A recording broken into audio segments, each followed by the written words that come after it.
Well, welcome. Thank you.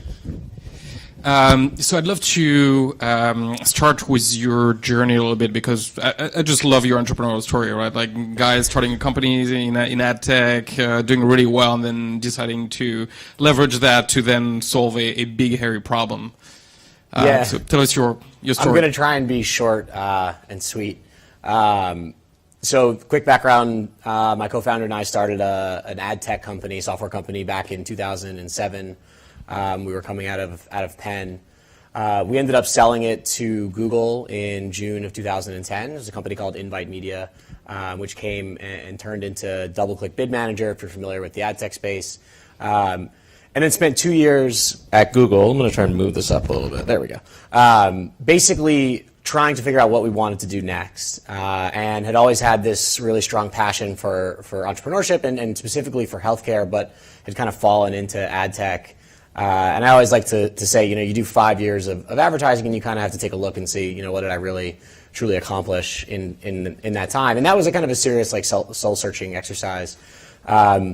And so we did something very unique, I guess. We had a very unique opportunity. We spent about 18 months while still employed at Google, essentially doing research. And we went around the country, probably about 1,000 meetings or so, flew all across the United States. 1,000 meetings? With phone calls and in person, yeah, probably something along those lines. And basically started researching oncology. It was a disease that was in both of our families, and in particular Nat, my co-founders.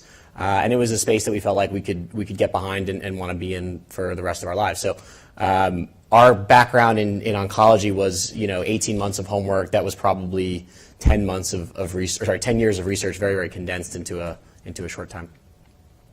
And how does one even start something like this? So you show up, say, hey, you gotta, we know a little bit, and then who are the first, and how do you start? So our tip and trick for this was always just to ask for advice. Pretend like you're not actually selling something, so people enjoy giving feedback. They don't like being sold to. And so we started coming up with ideas and presenting them to folks as ideas. Would you give your feedback, and kind of continued to tweak and still doing it to this day, by the way, until we felt like, okay, this is something that we could run with. And at that point, we quit Google and raised a round of funding almost from you guys, and off we go. That's not the story I heard, but. Okay, and so tell us about Oncology Cloud now. What does it do? Yeah, so I'll try and set the context, because Flatiron is a super complicated business, and everybody thinks we're always a data company. We're not a data company.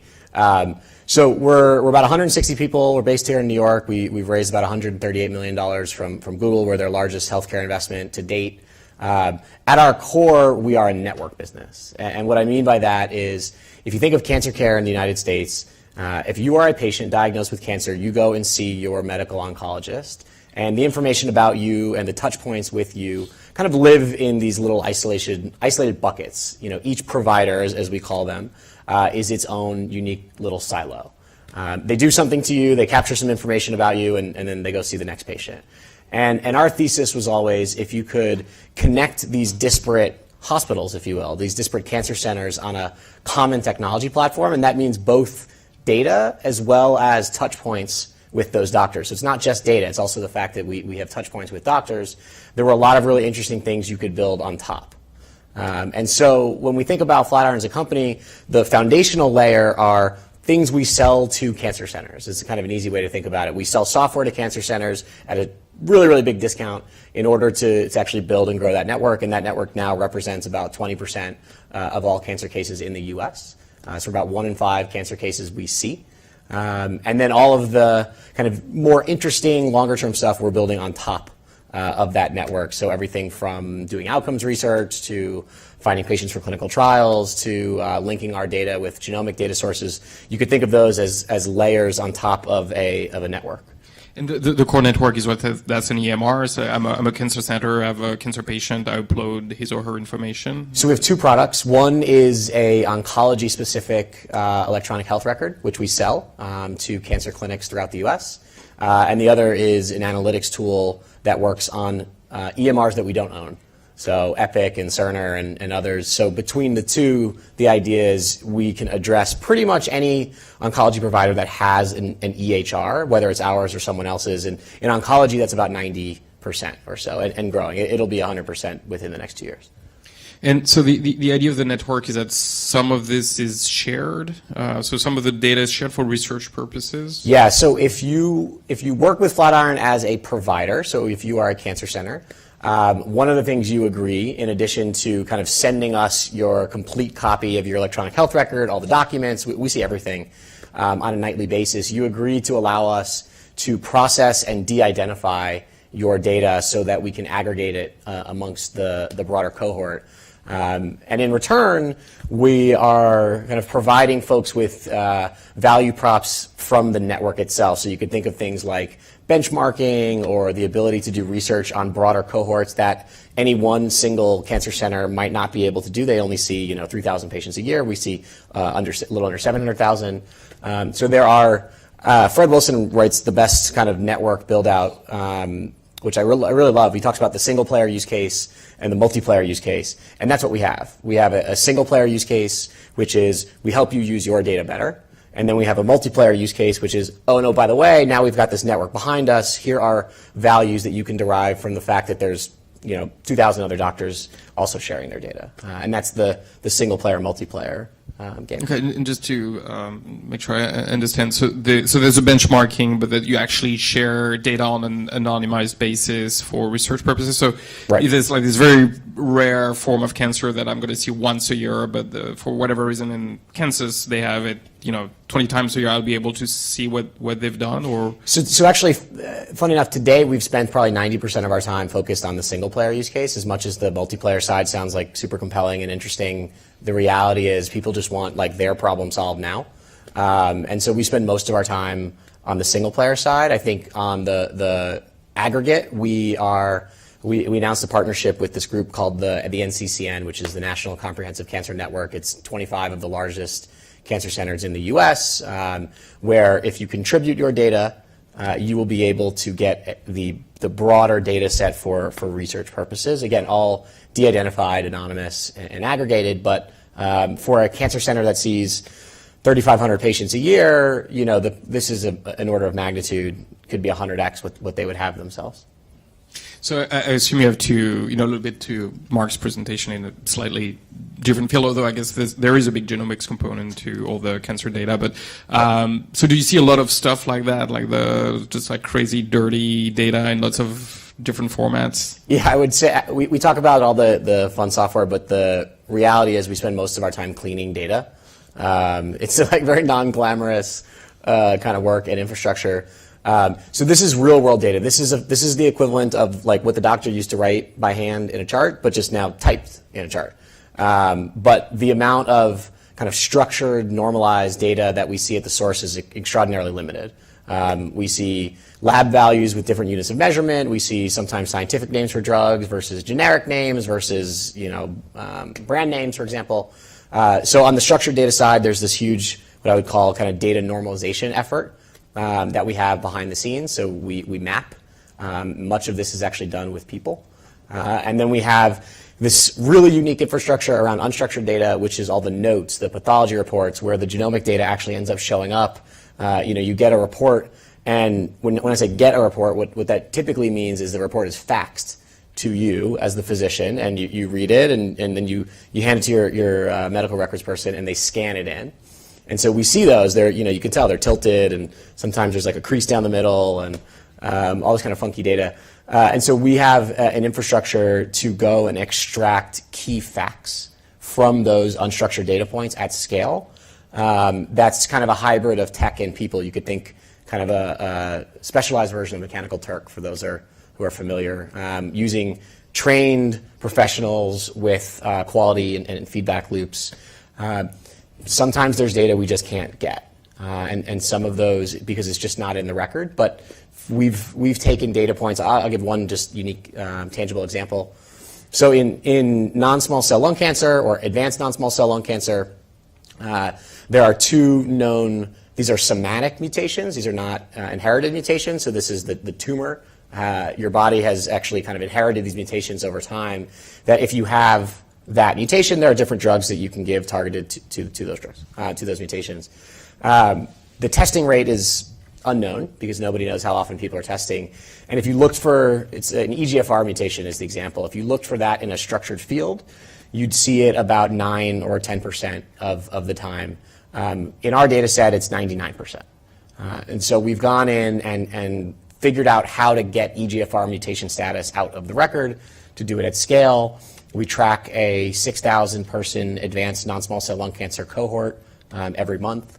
So this is a clinical trial. It's not a randomized clinical trial, but it is a clinical trial in the real world, kind of happening behind the scenes. A little bit to the question we were discussing with Ron earlier. Why is it so? Why is it so archaic? Like this, the state of the industry, and is that it's easy for us. Like we spend so much time in the sort of like internet tech world, and like this seems so. And is now the tipping point, and why is now the tipping point? So I may have like a contrarian view here, which is that doctors are not going to change. And at least not in any sort of time frame that matters for a startup, maybe 10, 15 years. So when we first started doing this, we were doing our 18 months of research. I'll give you a little anecdote. For us, we kind of said, well, why don't they just fill the EGFR thing out and just put it in a drop down? It can't be that hard. We do this every day. And then you go to the clinic, and we actually went and we did rounds. I probably saw 50 patients or 60 patients. We pretended to be med students, I guess. They asked the patient, "Are you willing to have somebody in there?" They say yes, then we walk in.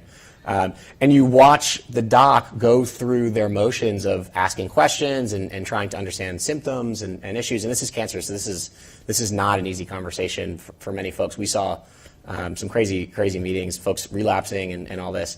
And then there's another patient waiting for them right next door who has the same disease and the same issues. And for them to go and add 5 minutes of structured data entry to their daily workflow will reduce the number of patients they can see. Frankly, it reduces the amount of money they make, which is getting squeezed. And so our take on this was you can get some incremental data entered, but the reality is the vast majority is I dictate into a microphone because it's fast. And the higher level answer is EMRs, including our own, we're no better, are built for physician workflow and billing. They're not built for population health or informatics or all of this, and so you're kind of fitting this square peg into a round hole by doing we do at least, a lot of post-processing on the back end. And it was interesting to hear you earlier saying that the way you clean up data, for example, is a combination of like humans and technology. Curious about how you think about the role of the machine learning and all those things in this world. This is probably the wrong crowd to say, like, I don't think machine learning is important. But the reality is, so the context matters. Matt and I were trading emails earlier, and I think he caught me kind of saying something that wasn't true, which is that machine learning and things like NLP and all of this matter for the context of the problem that you're trying to solve. And depending on the problem you're trying to solve, sometimes they apply, sometimes they don't. In our case, the underlying data is so messy and so open to interpretation with things like negation or just the document's you can't OCR it. It's scanned and it's a little blurry. Our take on this is we should be building tools for trained professionals along with a feedback loop to tell them how they're doing. Machine learning and other technologies I think you can apply on top to make those people slightly more efficient. But for our problem, and again, just kind of unique to us, we are a software company that builds really awesome tools. We're not a company that has a 60-person machine learning group, although many of the folks on our engineering team come from heavy machine learning backgrounds and are probably like chomping at the bit, wanting to use their skill set. But for us, at least, we're much more about kind of the proper process, the proper tools, as opposed to machine learning, for example. That's our take. Yep, absolutely. Last question from me. So what are you building next? So one of the reasons why we got into healthcare, one of the reasons why Nat and I got super excited about this space is there aren't a lot of well-run software companies in healthcare that have kind of crossed that chasm. And what I mean by that is there's a hell of a lot of 20 people and under healthcare startups coming out of incubators and whatnot, but most, if you look at the success, and not to poo-poo startups, but most fail to cross that chasm into like a successful healthcare business. And our take was always, great, let's solve that problem, because if you can cross that chasm, you have a protectable company for years. Our competition, we like to tell this in our onboarding, the two biggest competitors for us, and they're kind of pseudo competitors, they don't really do what we're doing. One is a company called IBM, which really just wants to kind of sell hardware and services. And the other is a company that was started in 1832. That was actually doing like milk delivery, and they were a distribution company. So for us, it's about kind of being the backbone for the US for cancer data, and I think we're uniquely positioned to execute on that because we're not constantly defending against, the ad tech startup over here and the next ad tech. Like we kind of compete against our own ability to get shit done, which is a much more interesting problem for us, I think, because we have the team that can do it. So I think it's about winning, if you will, but we see 1 in 5. I'd like to see that be more like 1 in 2. There's a few segments of the provider market that we haven't cracked yet. It's about building that out and then kind of turning our attention to like what are all the really interesting use cases on top. I'm sure there's plenty of things that we haven't thought of or haven't had time to build.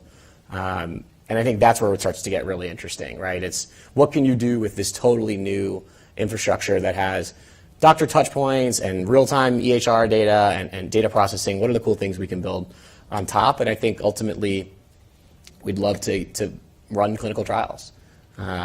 We have our crazy board meeting conversation, I have one tomorrow, where we always toss out like what's the craziest idea you could possibly think of.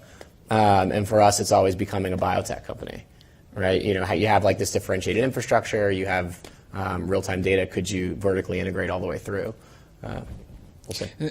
And I realized I said that this was going to be the last question, but just quickly, so you raised this super large amount, the Series B level, 130 million. Can you tell us about the thinking behind that? Yeah. So we raised a Series B is 130 million, and we used some of that money, more than 50%, let's say, to acquire this electronic health records company that builds a specialized oncology EHR. And so it was a really unique process where we were a 30-person company buying a 55-person company, which just recipe for disaster, I think, in many cases. And the unique thing was that Nat and I had just been through it on the other side. When Google bought our last business, we were about 55, so we kind of knew some mistakes not to make.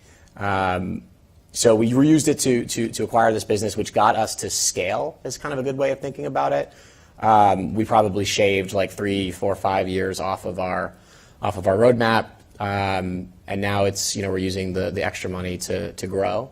And I think it's just it's a unique industry where if you can break out, the opportunities are huge. The hard part is breaking out. The hard part is kind of getting to scale where people will trust you and believe in you and just like take the meeting. When you email them, will they meet you? That was one of our biggest challenges in the beginning. Great. All right. I'll just. So you're oncology based right now. Is there a reason other than just as your starting point that you're like limited to that, or what would prevent you from easily expanding, and what might you want to expand into? And how would you? Is it technology or marketing or? It's more market than marketing or tech. So oncology is a specialty disease. It's seen by specialty physicians. It's seen in specialty environments. So, the clinics that we work with, many of them, they just do oncology. So for us to go to another disease, one of the issues would be you have to go find those doctors. I think more interesting is that oncology has a bunch of unique characteristics that make it ripe for our model. So the first thing is huge amount of drug R&D versus the number of patients. So if you look at that ratio of number of trials to number of patients, oncology is the largest basically take everything else, you add it all up, and then you've got oncology, basically. So about 40% of all R&D spending from pharma is oncology-based. We're seeing drugs approved at faster and faster times. And so for us, we always felt like the data would be extraordinarily, and the market, or sorry, the network would be extraordinarily valuable for life sciences, and that's one of our revenue streams is pharma. Oncology is uniquely positioned in that there's like hundreds and hundreds of drugs coming, and these are like really, really good drugs. These aren't like old, some of the chemotherapies that add, 3 weeks or 6 weeks. These are years or multiple years. So I think it's a unique market that if you tried to take this model to something like cardiology, I don't think the revenue streams would be there. And I think the population's a little different, it's harder to find. The closest thing I would argue would be like neurology. So looking at like Parkinson's or MS or even Alzheimer's, but again, no drugs or very, very, very few drugs. So I think for us, we're going to stick to oncology for quite some time. You pick. Hi. I'm just curious, this process of normalizing records. Yep. Obviously, that's a huge, I presume, labor-intensive back-end process where a lot of the work is creating good workflows, good tools for knowledge workers to get the data normalized. Yep. I would think that you also want to do what you can, if anything, to encourage the practitioners, the doctors and the researchers to be neater. Is there an opportunity to do that? In terms of the user, the user interface or the experience, or are you philosophically against it? Do you just believe they should be able to do what they want and it's your job to figure it out? Like a few things. If you're going to tell a doctor to change something they're doing, you need to tell them why it matters.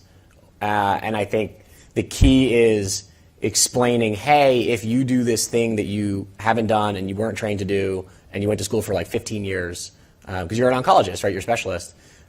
You're going to see value because of X. So the key at the end of the day is tying it back to like some tangible benefit that individual doc would get. And I think that's a hard problem to solve. There are, for unstructured data, we may want to find, let's say, 40 variables that we want to go after. Maybe 3 or 4 you could really show like an individual doc how this helps. Most of it's on the research side, so it's hard to tie that through. We also don't want to be in the business of big brother our docs, or big brother in our docs. Like the doctors and our provider network are the source of everything we do. And so it's about finding the right balance. So my answer is kind of like a qualified, you could probably focus on a few data points and really try and nail getting those. But at scale, I don't see it in any sort of immediate time frame. A lot of the data points, for what it's worth, that we are thinking about here are what I would call qualitative data points, which is like what's going on in your head, like the why, right? Okay, you chose drug A, why?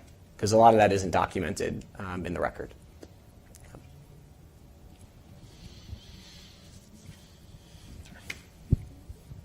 Hey, Zach, how's it going? Paul Pasinich from Bridgewater Associates. So I'm hearing you describe this vision of the multiplayer use case, but sort of the reality of the single player use case. Right. But you're entering that inflection point headed into the new year. What do you see, which part of the business are you most focused on internally for preparing yourself and your company for that inflection? You said Bridgewater, right? Yeah. Our head of security came from Bridgewater. He's awesome.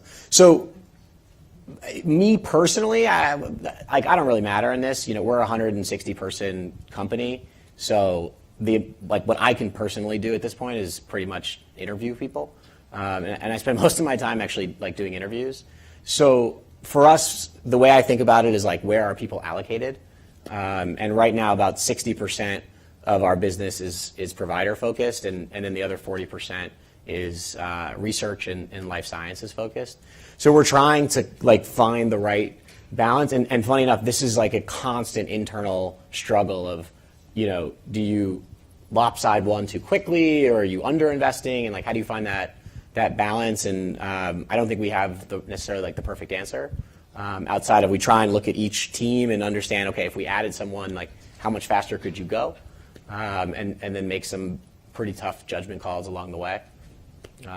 Personally, I tend to spend a little more of my time on the research side, but just out of interest.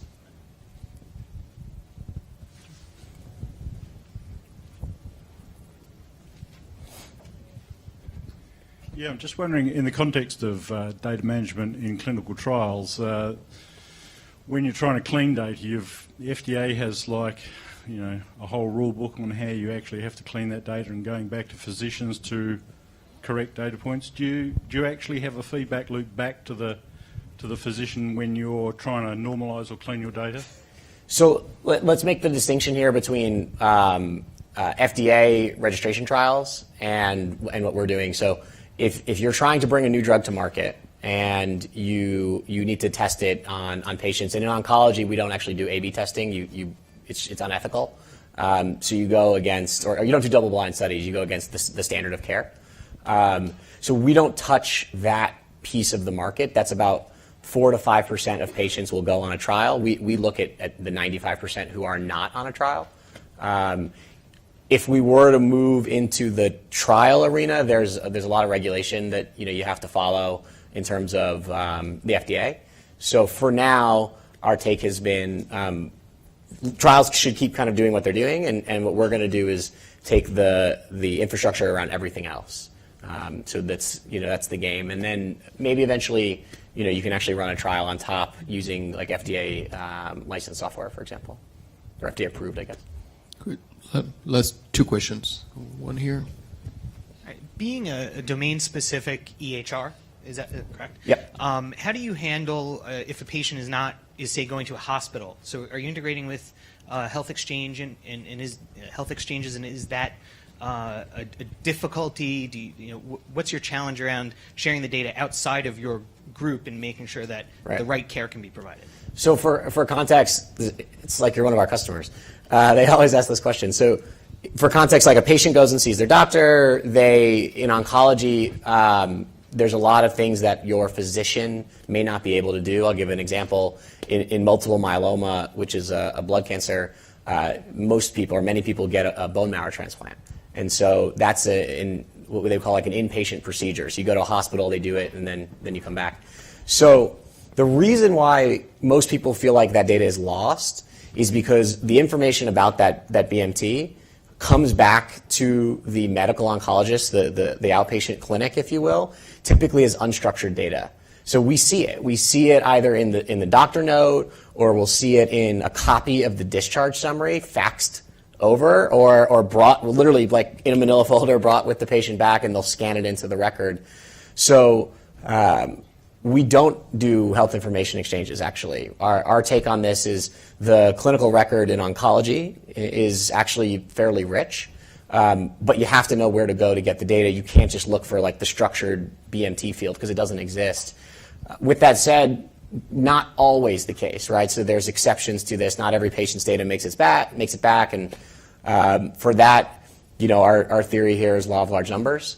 So, maybe not every patient, but our multiple myeloma cohort, for example, is thousands of patients that we see. So in terms of significance, I think we have a set of patients where the data is super rich, and we can actually use that as a proxy. Again, this is not about registering drugs with the FDA at this point. This is about the infrastructure. And the last question goes to... I thought you had one, Shankar, no? Someone else asked the question. Oh, okay. Is someone going to ask how we make money? All right. I don't know. I think there's one there.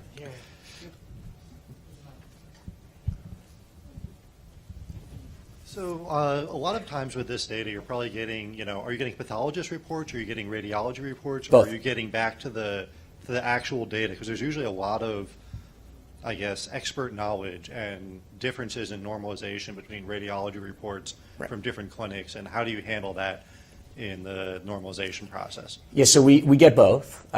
We see pathology reports, we see radiology reports, we see discharge summaries, physician notes, nursing notes. So we don't pull the raw image today because for us it's about the clinical interpretation, and so that we get out of the report.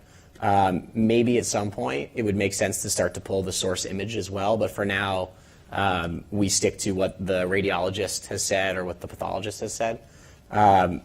With that said, there's still like a ton of variability in that data, whether you're looking for like biomarkers or histology or whatever. And so a lot of the work we put in is in building tools and policies and procedures. It's not the most glamorous thing, but we have strict policies and procedures about, if you have conflicting data points, what takes precedence, and they're all documented and written down, and we train folks on them, and they're shared with our research customers exactly kind of like the provenance, if you will, of a data point.